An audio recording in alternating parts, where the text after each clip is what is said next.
าวลากะเข้ามาฮอดเฮือนฮอดซานของทางอัน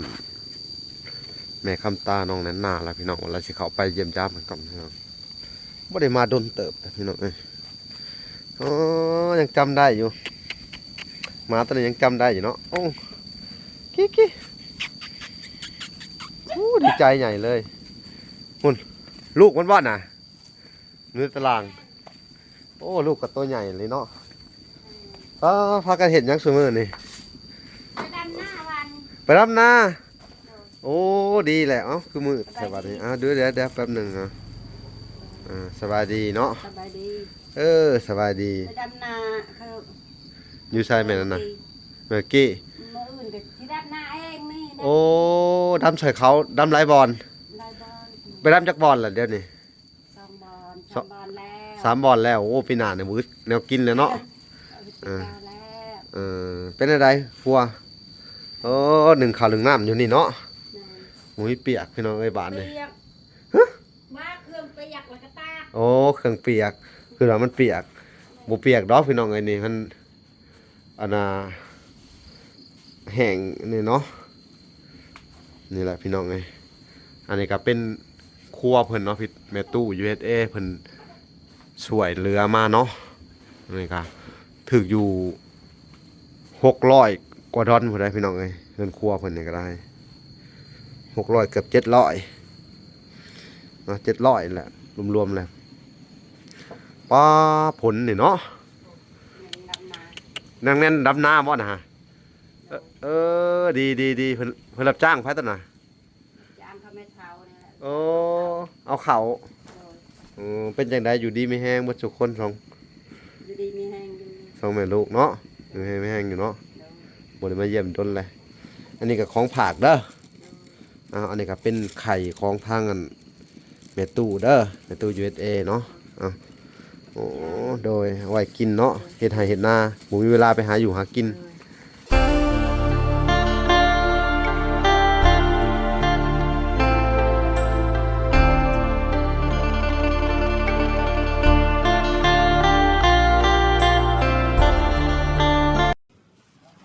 โอเคพี่น้องเอ้ยเนาะกัดสบายดีพ่อแม่พี่น้องมาเบิดสู่คู่สู่คนพี่น้องเอ้ยกันยินดีเข้าสู่ช่อง YouTube บลาดสายบุญเนาะคุณธรรมคือเก่าพี่น้องเอ้ยเช่นเก่าเช่นเคยพี่น้องเนาะทักทายสบายดี FC ทางฝั่งไทยและ FC ทางฝั่งลาวและ FC ทางต่างประเทศเนาะที่รับชมบลาอยู่พี่น้องเอ้ยเนาะมื้อนี้บลากะสิมาแวะเอาไข่เนาะแล้วก็สิเข้าไปเยี่ยมยามทางแม่คำตาบ่ได้เข้าไปด้นแหละพี่น้องเอ้ยเนาะไปเบิ่งเพิ่นเนาะเพิ่นเฮ็ดไร่เฮ็ดนาแบบใดพี่น้องเอ้ย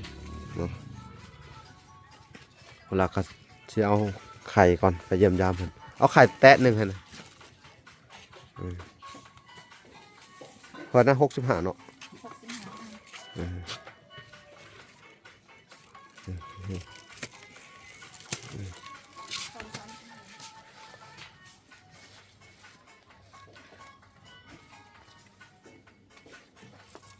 เดี๋ยวเราทางเงินทอนโอเคโอเคพี่น้องเลยได้ไข่แล้วจะขอไปเยี่ยมญาติเพื่อนก่อนพี่น้องไปพบพ่อกันอยู่เพื่อนแม่คำตาเลยพี่น้องแต่ว่าพายุก็ยังเข่าอยู่พี่น้องเลยยังมีฝนอยู่ปล่อยไปแซกันยากพี่น้องเลยถ้าจะข้ามไปบ้านนั่นพอลูกหาก็น้ำลายเนาะสิไปทางนั้นบ้านเออร์ซีกะขี้ต้มพี่น้องเลยเนาะทางไว้มือไงต้มหลายตอนนี้ก็เลยเข้ามาเยี่ยมยามแม่คำตาก่อนเนาะพี่น้องเลยโอเคไปพบพ่อกันอยู่คนละพี่น้องพี่น้องเนาะทางเวลากะเข้ามาฮอดเฮือนฮอดซานของทางอันแม่คำตาน้องนั้นนาแล้วพี่น้องเราสิเข้าไปเยี่ยมยามกันก่อนพี่น้องบ่ได้มาโดนเติบพี่น้องยังจำได้อยู่มาตอนนี้ยังจำได้อยู่เนาะโอ้กิ๊ดีใจใหญ่เลยหุ่นลูกมันบ้านน่ะเนื้อตารางโอ้ลูกกับตัวใหญ่เลยเนาะพากันเห็นยังสมือนี่ไปดำหน้าวันไปรับหน้า โอ้ดีแหละเอ้าคือมือสบายดีเดี๋ยวแป๊บหนึงสบายดีเนาะ สบายดี สบายดี ไปดำนาเขา อยู่ใช่แม่นั่นน่ะเมื่อกี้ มื้ออื่นก็สิดำนาเองนี่นะ โอ้ดำใส่เขาดำหลายบอล ลายบอล ไปดำจักบอลล่ะเดี๋ยวนี้ สองบอลสามบอลแล้ว 3บอลแล้วโอ้ปีหน้าเนี่ยมื้อแนวกินแล้วเนาะ เอาไปกินข้าวแล้ว เป็นอะไรฟัวโอ้หนึ่งข้าวหนึ่งน้ำอยู่นี่เนาะ นั่น หมูเปียกพี่น้องเอ้ยบาทเลย เปียกว่าเครื่องเปียกแล้วก็ตาก โอ้เครื่องเปียกคือว่ามันเปียกบ่เปียกดอกพี่น้องเอ้ยนี่มันอันน่ะแห้งนี่เนาะนี่แหละพี่น้องเอ้ยอันนี้ก็เป็นครัวเพิ่นเนาะพี่แม่ตู้ USA เพิ่นช่วยเหลือมาเนาะนี่ก็ถึกอยู่600กว่าดอนพุ่นได้พี่น้องเอ้ยเงินครัวเพิ่นนี่ก็ได้600เกือบ700เนาะ700แหละรวมๆแล้วป้าผลนี่เนาะ ดำนา นั่งแน่นดำน้ำบ่นะฮะดีเพิ่นรับจ้างไผตอนน่ะ จามเขาไม่เท่าเนี่ยแหละ โอ้เอาเขา โดย เป็นจังไดอยู่ดีไม่แห้งบ่ทุกคนสอง อยู่ดีมีแห้งอยู่ สองแม่ลูกเนาะอยู่ไม่แห้งอยู่เนาะ โดย บ่ได้มาเยี่ยมดนเลยอันนี้ก็ของผากเด้ออันนี้ก็เป็นไข่ของทางอันแม่ตู้เด้อแม่ตู้ USA เนาะโอ้โดยเอาไว้กินเนาะเฮ็ดไร่เฮ็ดนาบ่มีเวลาไปหาอยู่หากิน โดย อืมเนาะคุณพี่น้องเอ้ยน้ำเต็มไห่เต็มนาเนาะนี่ใช่ในนาคนใด เด้อฮะ ใส่หมวก บังมือ โอ้บังหมู่ฮู้เบิ่งพี่น้องสิซูมให้เบิ่งครอบครัวเนี่ยก็ดูออกการอะไรพี่น้องเอ้ย โอ้จุยืนหาขับเบื้องน้ำ เด้บังนี่หยังเนาะใส่กบอ่ะ ใส่กุ๊ก เสื้อขาว แมน อืมอันนี้แม่นอะไรพี่น้องเอ้ยโอ้เก่งเนาะ ยิงไปคู่มือมันฮะ ไปคู่มือเลย โดย นั่นแหละพี่น้องเนี่ยยามดำให้ดำนาไม่มีบ่อนย่างไปบ่อนนี่ ไม่ เออ ติดไป เอ ใส่เหล้าขาว โอเคได้ย่างมาเบิ่งเพิ่นก่อนจะน้อยเนาะเอาไปเก็บอันนี้หากันหนึ่งข้าวสุกเนาะเจ้าก็สิออกไปดำนาคือกันเด้นี่เนาะ ไปทางสะท้อนมือนี่ก่อน อืม เนี่ยในบ้านพาลกกา โอ้เมียในบ้านพาลกก้า มาอื่น สิดำนาส่วนในบ้านอีก โดย แล้วน้ำใส่เมื่อกี้ได้จักมื้อซะ บ้านมาซื้อนี่กับบ้านนี้ 2มื้อไปบ่อนละ2มื้อ2มื้อ โดย วันละกระสอบหนึงเนาะเอาซั่นซะ แมนซ้ำคนกับชอบหนึ่ง อืม มือหนึ่ง ผู้เดียว2มื้อต่อสอบหนึงเนาะ โดย โอ้แสดงว่าได้หลายสอบเลยได้เหมือนเนาะ โดย เป็นได้ข่าวนาปีถึงขวบอยู่บ่ โอ้ก็หมดแล้ว เบิ่นแล้วเนาะ โดย โอ้ยก็ยังดีแต่พุ่นเนาะบ่ได้ซื้อข้าวซื้อน้ำเนาะ ยัง ยังจักสอบ ค่อยซีเลยสอบหนึ่งยังปิดหนึ่งเขา ยังปิดหนึง โดย เบิ่งโอ้อดเอาอีกยังอีก2เดือนเนาะ โด 2 ย เดือนก็ได้เกี่ยวถ้าดำตอนนี้ได้หา เพิ่งเติบเลย เพิ่งเติบเนาะข้าว ในเดือนเก่า ข้าวจักสอบนะ ข้าว10 ปลายสอบ นี่กุ้มแล้วซ้ำนี่เนาะ สำนีกุ้มและได้ บ้านนี้ยังน้อยก็ถ้าบ่พอซั่นนี่เฮาก็ยังไปขอยืมพี่ยืมน้องเขาก็ไปซอยเขาได้เนาะ มันเวียกไปนี่เฮาได้ ได้เนาะพอได้กินเนาะนี่มีเวียกเข้ามาแล้วโอ้ยดีแหละชุมเจ้าก็บ่ได้อยู่ซื่อๆเนาะก็ต้องเฮ็ดว่าซี่แหละเนาะทางวละก็ดีใจนำเนาะบ่แม่นว่ามาโอ้บ่มีนั่นบ่มีนี่กินเนาะขายนู่นขายนี่บ่ได้เนาะ พอได้กิน อืมดีแหละพี่น้อง ยามนี่หันพอได้ ขยัน กินอยู่ดอก อืม เอาบ่เสียดายแห้งนั่นแหละไปเฮ็ดซอยเขา อืม ไปหา เนาะ เอา แม่น เพื่อแล้วเขาดำนาก็เฮาพอดีฮอดเขาก็ได้ฮอด อืม ยามนั้น ปกติเฮามาแต่ละมื้อบ่เห็นเจ้าได้มื้อนั้นก็มาแวะ ไปหากิน ไปหากินไปดำไห้ดำนาแหละเนาะ โดย อืม เวลาบ่ได้ไปหากิน มันต้องว่าซั่นแหละ นางกับไปดำนา อืมโดยแต่ละมื้อนี่มีแต่ดำนาแหละอันนี้ก็ดำแล้วเหรอบ่ได้ให้นานี่ แล้ว ชุเจ้าบ่ดำนี่ บ่ค่อย เออ ไว ใน เนาะ บ้าน นาในบ้านเนาะ โดย ของเพิ่นนี่ยังจักให้ กาบ่พอค่ะยังปากกา โอ้สิแล้วเนาะเอาไปมาไวเติบได้เนาะ กาบ่พอนี่ยังพาเอากาหมู่มาอื่นก็กาเขาให้แล้วเพิ่นพาเขาไปลก เออ ซอย คือว่าบางคนก็ยังหวานกะอยู่ก็มีแม่นบ่ ฮักก็หวานได้ อืม ได้จุนี่นี่อันนี้ก็หวานน้ำในบ้านหั่นจังได้ดำนี่ โอ้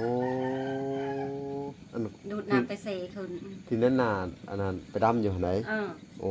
ว่าบ่ได้นะ เดือนนี้มันก็เดือน8แล้วเนาะ เดือนแปดแม่ เดือน8 2หนพี่น้องเอ้ยหัก8 2หนนี่ส่วนร้านนี่มันหนักอันนั้นได้ผลมันทิ้งช่วงผู้เดือน11ผู้เดือน12ผู้ แม่ เนาะอืมเอาสู้ๆไปเด้อเวลากามื้อนี้บ่มีหยังมาให้ก็มีแต่น้ำใจจากผู้ใหญ่เนาะทางนั้นอันน่ะแม่ตู้ USA เนาะขนาดเพิ่นบ่สบายได้นะเพิ่นก็ยังบอกว่าไปเยี่ยมยามไผก็ซื้อเครื่องของไปให้เด้อเพิ่นว่าเด้อแม่ตู้เพิ่นก็บ่สบายเนาะเป็นหลายโรคแล้วเดี๋ยวนี้เนาะหลังจากที่ว่าเฮ็ดอันนี้ให้เจ้าแล้วเฮ็ดเรือนครัวให้เจ้าแล้วเนาะเพิ่นก็บ่สบายเพิ่นก็ ตะกี้คือว่าดีเลยคือดี เพิ่นเป็นอันน่ะโรคไตอีกบัดนี่แล้วก็ปาดหู เออ ปาดหู แล้วก็หูอักเสบก็เจ็บเพิ่นแต่ละมื้อต้องไปหาหมอนะคือบัดสิตอนแรกว่าสิน่าจะกลับมาแหละเพิ่นไปหาหมอแต่เช้าแต่ละมื้อเพิ่นก็ยังเป็นห่วงครอบครัวคนทุกข์ยากเนาะคือทั้งไอหมอกไอมื่นทั้งอันนี้แหละเนาะทั้งสุดเจ้าทั้งอันน่ะพอลูกหาเพิ่นยังเป็นห่วงแต่พอลูกหาไปบ่ได้บ้านปงนี่เขาไปทางใดทางนี้เขาคือไปได้ ไปทางนี้ บ่ แม่ ไปเลี้ยวในใช้เฮาไปคือบ่ถือมันไกลเติบบ่ ไปอันนี้พูนโอ้ไปเลี้ยวทางนาเขาแม่อากมในบ้านพู เลี้ยวแล้วก็โค้งแล้วมาข้ามห้วยน้อยนี่ แม่นความหันแรกครัวทางนั้นหันได้ มันมีครัวอีกบ่ นี่ครัว โอ้ ห้วยอันนี้ค่ะห้วย อืมมันบ่แม่นห้วยน้อยๆนี่เนาะหักขึ้นไปเทิงอีก โอ้ วิทย์ไป อันนี้โอ้ บ่ วิทย์ พรมาเราฮู้จักดอกบ่พร วิทย์ปราซ่าขึ้นไปพุ่นเหนือพุ่นอีก โอ้เนื้อไปผูกโคก โอ้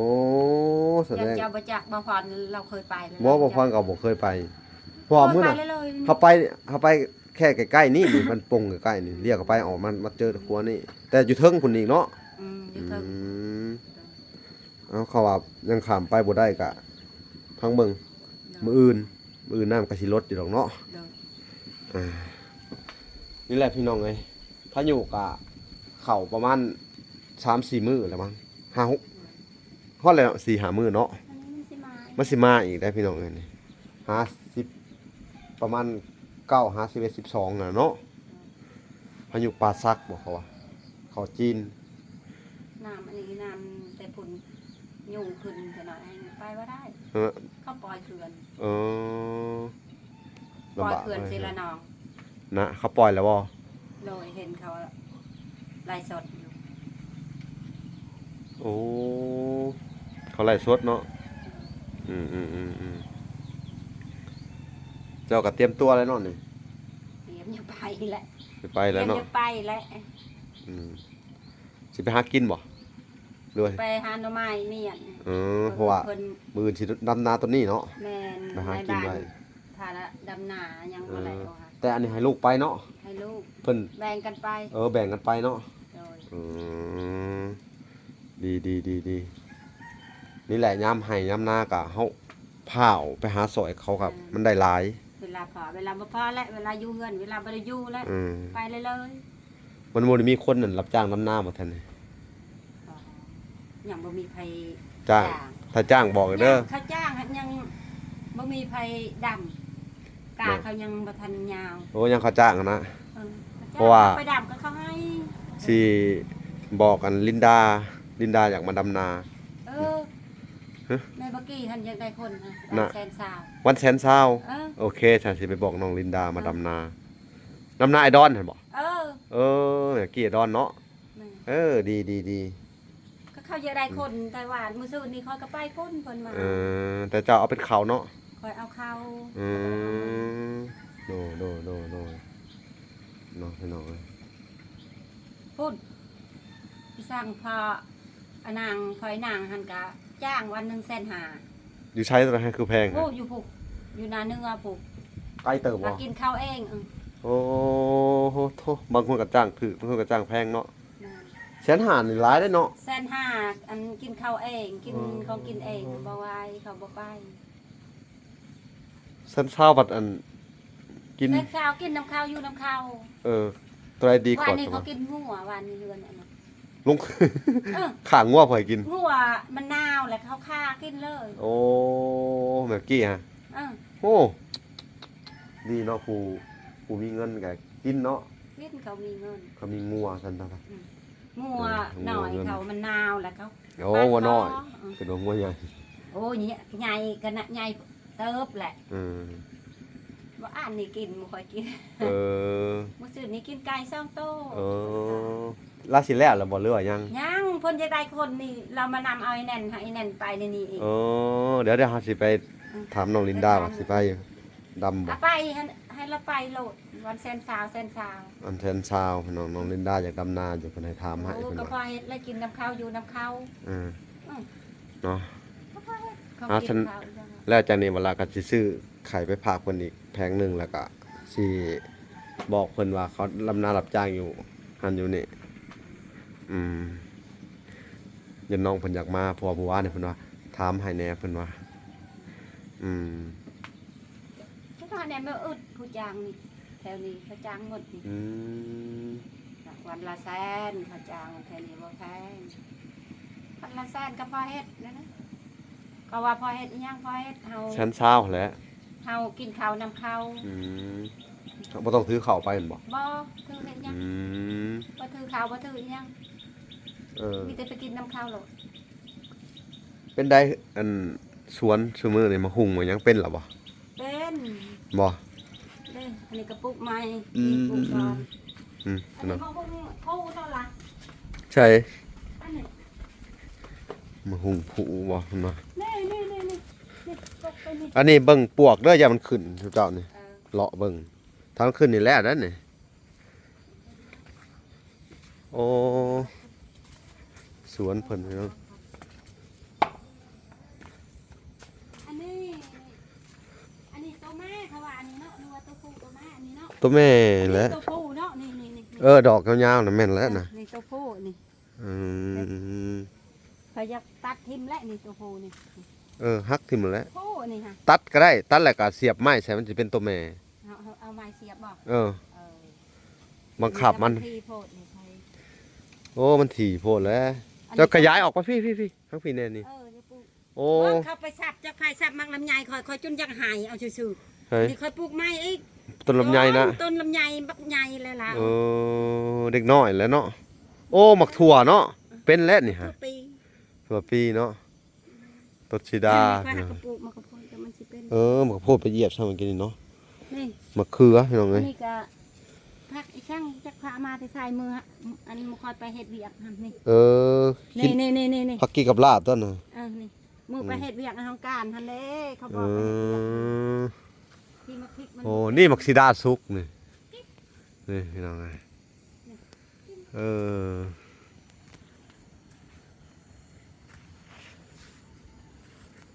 ต้นมะม่วงเนาะ